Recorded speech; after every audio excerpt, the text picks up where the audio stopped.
Hi, I'm Evans Owusu Amankra, Project Manager for Kwao Realty. Welcome to the construction update for the One Elm project.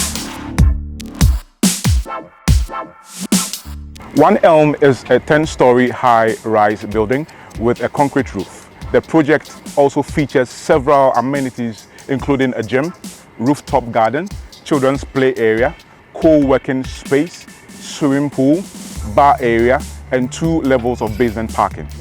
Currently, we are on track with construction. The 10th floor slab is scheduled to be cast by the end of December this year.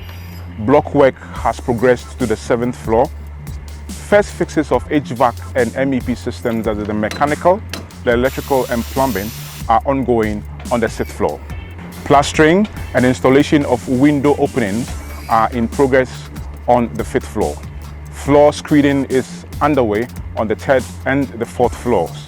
Ceiling structure works are being carried out on the upper ground and the 1st floor. Over the past 3 months, we've successfully cast 3 slabs and are gearing up to complete the 10th floor slab by the end of this month. Looking ahead in the next 3 months, we aim to complete the roof slab, advanced block work, plastering works, screeding, ceiling installations, and continue with the first fixes for HVAC and MEP systems. Thank you for following the progress of One Elm.